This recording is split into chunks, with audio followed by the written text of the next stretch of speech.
JC, it is time for week 14 in the CFL. We have got a Friday night game followed by 3 games back to back to back on Saturday. Triple header going into this one. How do you feel about the triple header? You know, I love more football always, but as a high school coach who happens to be playing his own season opener on Saturday, it's too much football. Too much. Just give me 2. Yeah, I could not agree more. And granted, maybe this is because I have to cover the middle game, right? If I could cover the first game, then you Mm-hmm. get to watch maybe the second half of the second game and the entire third. Or if you cover the last game, you get to watch the first game, maybe the first half of the second.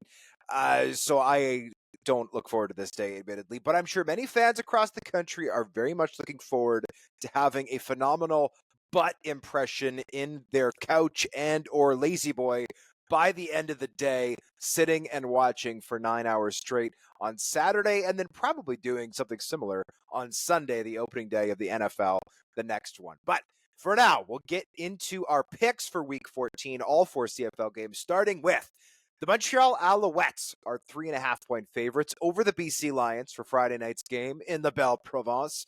The Alouettes are coming off a bye week, riding a 5-game winning streak, while the Lions finally ended a 5-game losing skid with an emphatic win over the Ottawa Redblacks in Touchdown Atlantic. Austin Mack is listed as a game-time decision for Montreal, while the Lions have made changes along their offensive line. Can the Alouettes beat Nathan Rourke, or will the Lions get the upset? I am tempted to go with the upset here because if Nathan Rourke is playing at the capacity we know he's capable of, I don't think there is any challenge too large for him to take on. He is that good. He can elevate his team.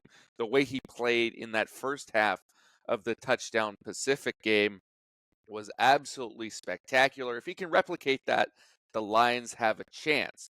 But they've got some real issues up there on that offensive line. Corey Woodruff playing his first ever game as an American at left guard there. David Neville, to his credit, looked all right against Ottawa last week, but a whole game out there at left tackle when a team has an opportunity to scheme against you, to me, that's a glaring hole. I think Rourke's going to be under some considerable pressure here, so I'll take the Alouettes to win this game, although I might sneak in a backdoor cover for the Lions.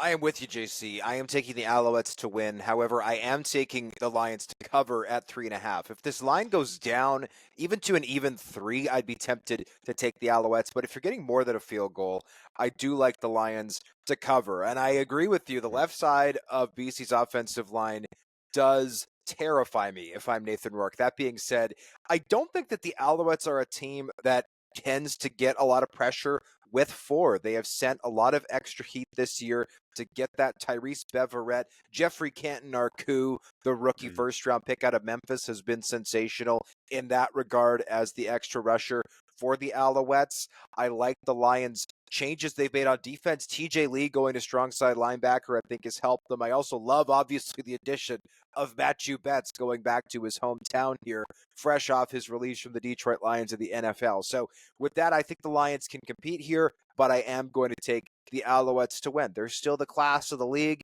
Even if Austin Mack is out, this team was great before Austin Mack came back from the NFL. So I am happy to take the Alouettes to win, but the Lions to cover. The Ottawa Redblacks are short favorites over the Toronto Argonauts in the nation's capital on Saturday in the first game of the CFL's triple header. Ottawa is coming off a blowout loss to BC, while the Argonauts were upset yet again by their rival Hamilton Tiger Cats. Can the Redblacks get some separation between them and Toronto in the standings, or will the Argonauts get even with Ottawa at 7 wins? This is about as critical a game as you could have in that East Division playoff race this year. And I think it's a critical game for what Chad Kelly is going to be this season, because we all saw what Nathan Rourke did in his third game back. Kelly, of course, was a little bit more ready to go being in that system while suspended. But the first 2 weeks, yes, he's thrown for over 300 yards in both, but it hasn't been spectacular in either of them. Has not necessarily been the player that won MOP a year ago. if he can come back to that, if he's fired up from that Labor Day loss against the rival Ticats and shows out, this could be a turning point for the Argonauts season. If he doesn't, the Ottawa Redblacks are going to take over the race for second place. They'll have a decided advantage, and that could have ramifications for the playoff seeding down the line. So I'm going to bet on the Argos here. I think they are going to pull the upset over the Redblacks, but this is going to be a tight game, in my opinion. I'm with you, JC, on that one. I do think that Bryce Carter missing practice this week due to an adductor injury. As of this recording, we don't know if he's going to play. You'd have to think it's unlikely that he plays. That would be a big boost for the Argonauts because I think Ottawa has arguably the best edge rushers in the CFL, and if you're limited to just Lorenzo Malden, then I think that maybe makes things a little bit more easy for the Argonauts to protect, a little bit more easy to attack one side of that defense. I also do think that the Argos, however, will lose Deshaun Amos here, their strong side halfback, their boundary halfback, who got injured very late in the Labor Day Classic matchup against the Hamilton Tiger Cats when Bo Levi Mitchell hit that deep shot late to Brendan O'Leary Orange. Amos is one of the best defensive backs in the CFL, and this is also a team that just released Mason Pierce, who I thought played at an all-star level last season at defensive back. So I'm a little worried about Toronto's secondary. I'm also a little worried about going against Drew Brown 2 weeks in a row because Drew Brown did have a down game last game. He doesn't have a lot of down games back to back, but I think that Toronto's front four is going to be able to get pressure against the Redblacks here. So I will cautiously take the Argonauts, but I agree. I think this is going to be a last possession field goal type of game. The Redblacks have played a ton of nail biters this season. I think this is going to be yet another one. The Winnipeg Blue Bombers are short favorites over the Saskatchewan Roughriders for the annual Banjo Bowl, which is set for Saturday afternoon. The Blue Bombers narrowly edged the Riders last week in the Labor Day Classic after Zach Collaros was removed from the game following a headshot from Miles Brown, though he appears ready to go in this one. JC, can Saskatchewan get revenge in this game, or will Winnipeg complete the two-game sweep? I think the real question isn't whether or not Zach Collaros is going to play, because it appears like he's going to play in this game. It's whether or not he can be the quarterback he was in the first half of that game last week, because we all know this season hasn't gone exactly as expected for Zach. He has not played at the MOP level that we are used to, and he leads the league in interceptions. And while he had a pick in that first half, he also had a number of great throws. The offense was clicking on all cylinders, and it really didn't need to be as close as it ultimately was down the stretch because Winnipeg was running away with it up until the point that Zach got hurt. If he can replicate that success against that Saskatchewan defense, then Winnipeg will be coasting to the sweep at home. However, Corey Mace is a great defensive mind. I think he is going to have some adjustments that are going to make it more difficult for Winnipeg in this game. They have not been good at adjusting and reacting this season, and I think they're going to slip up here. I think these two teams are destined always to split this matchup, and the Bombers got the win in Saskatchewan. The Riders are going to pull off the upset in Winnipeg.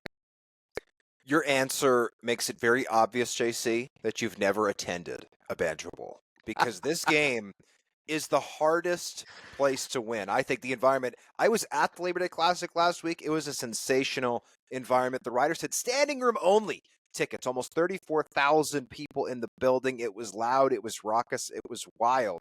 There was a massive fight that broke out at the end of it, for goodness sakes. This game is louder. The Banjo Bowl is louder. I don't care what anybody says. This is the hardest game to win. I have seen the Riders come into this game with shell shock before. There's a reason that the Bombers have won the last 4 of these. The closest, 24 points. Now, one of those games was due to the Riders having, how do I say this in a non-gross way, gastrointestinal issues, let's say. That's I believe a wash. it was called coming out of them in both ends. Oh, I wasn't going to say that. I was going to spare our listeners and our viewers, but regardless, last season this was a 45-point win for the Winnipeg Blue Bombers. I don't think they're going to win this one by 45 points this season, but you've got Patrick Neufeld potentially coming back along the offensive line for Winnipeg. You've got Stanley Bryant potentially coming back along the offensive line for Winnipeg. You've got an ultra upset team and fan base, having Zach Collaros taken a nasty shot for the third straight Labor Day Classic. I think that this is going to be a win for the Winnipeg Blue Bombers, and I do not think that this game is going to be close. I picked the Riders last week. I said I would pick the Bombers this week. I'm doing that, and I am also saying that if you are someone who likes to pick, let's call them alternate lines, right, on the betting line, right, you get further odds to take wider lines. I think this is a game that Winnipeg can win by double digits. I really do. I am taking the Bombers to win this one. I don't think it's going to be close. The Edmonton Elks are short favorites over the Calgary Stampeders when the teams play the second half of their annual Labor Day doubleheader on Saturday night. The Elks stomped the Stampeders 35-20 last week as McLeod Bethel-Thompson set a new career high with almost 500 passing yards, leading Dave Dickinson to call his team's performance, quote, embarrassing. JC, can Calgary bounce back, or will the Elks win a fifth game of their last six?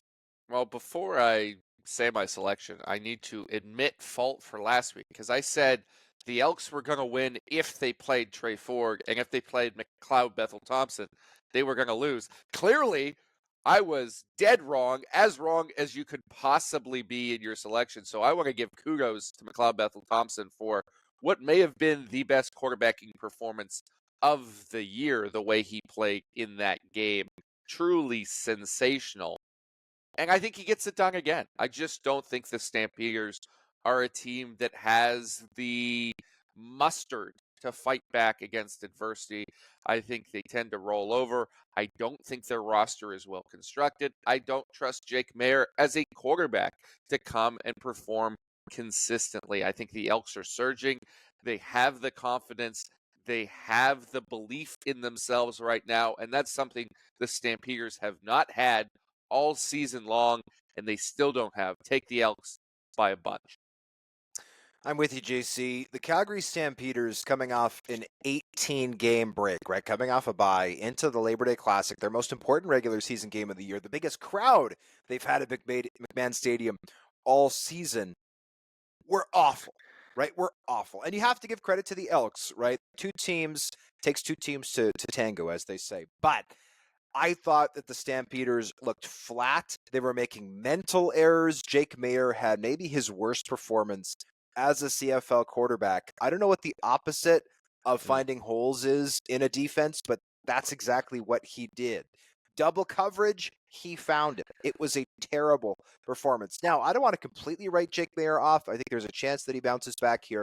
But if I'm the Calgary Stampeders, I am not wading through another poor performance from him. I am going to another option if Jake Maier starts slowly. I do think that could give the Stamps some new life. I do think that they could get some fresh air in that building if a guy like Logan Bonner takes over. That being said, starting a guy like Logan Bonner or getting him into the game means you're probably going to get at least one rookie mistake out of him. So I like the Edmonton Elks here. I like the Edmonton Elks' ability to get pressure with just 4 defensive linemen.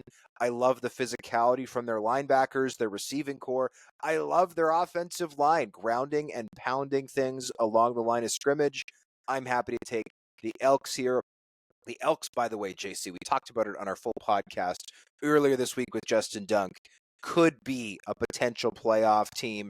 And the more that I look at these matchups that are upcoming, strength of schedule, the more I genuinely like their potential opportunity to make the postseason. On that note, we thank you as always for listening to the 3 Down Nation podcast. For JC Abbott, I'm John Hodge. Enjoy the games this week, folks. And remember, if you're going to watch 9 hours of football on Saturday, try to get a workout in the morning. Drink something other than beer at some point, please, and enjoy it. It should be a fun one.